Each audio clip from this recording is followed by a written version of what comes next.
when I was schooling outside, all I was doing is disappointing everyone that believed in me, because I was an A student in primary school. But when I came to high school, that's when I started, getting peer pressure from the people that I thought were my friends.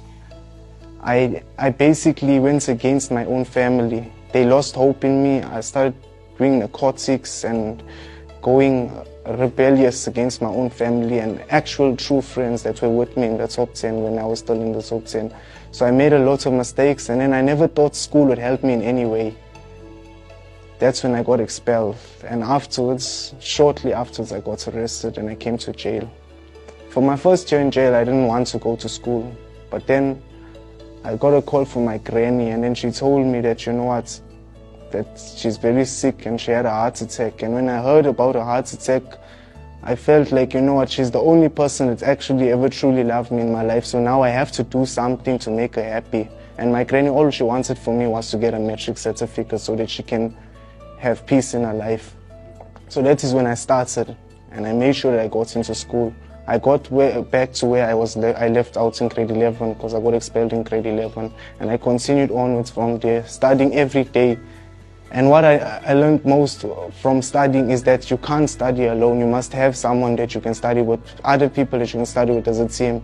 That is when our room, the people that I stay with, the class that I learn with, we started engaging with each other, studying together, day by day and night by night. We studied and we made sure that we put in what we want to get out. After all the hard work and efforts I've put in, I am really grateful that my results could actually come to this day, where I could actually take position 1. My goal was not actually to compete with others, it was to compete with myself, so that I could set higher limits where there are no limits at the end. I always believe that if someone could make something possible, it won't be impossible for another person. It will be possible to achieve that very same goal. Yes, okay. Firstly, what I'd done was from last year, not even this year, when I completed grade 11 and knew that I was going on to grade 12, I made sure that I prepare and I plan for what I'm going to do next year. So firstly, I set my objectives, which are the steps towards your goals, and therefore you will be able to achieve your dreams. So my objectives were to study from now, from the grade to 11, before I even came to grade 12, on the holidays. The holidays were in the section, we were not in school. They gave us about 2 weeks holiday, and every single day I studied. I asked the previous matriculants to borrow me their textbooks, and I continued to study.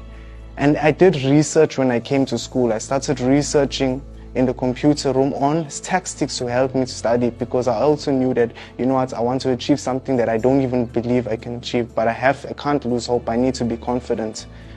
That is when the teachers came into play. The teachers here at Isutubeni are like our family. The way they treat us as soon as they enter the class, it's not like the usual daily life in prison. They treat us in a way that they show us, although you have made a mistake, this is your opportunity to change your life.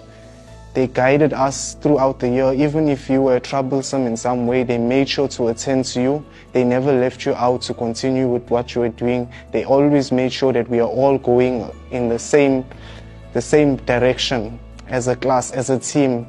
They always motivated us. They put their time and their efforts and treated us like their own children. And what are your future plans? My future plans now, I've already applied in UNISA. I want to follow the footsteps of my mother. My mother passed away when I was 2, and she left me with absolutely nothing. She was a chartered accountant. So now I want to study BCom accounting. I want to do a 7-year master's degree so that I can become a chartered accountant. No, congratulations on your 100%.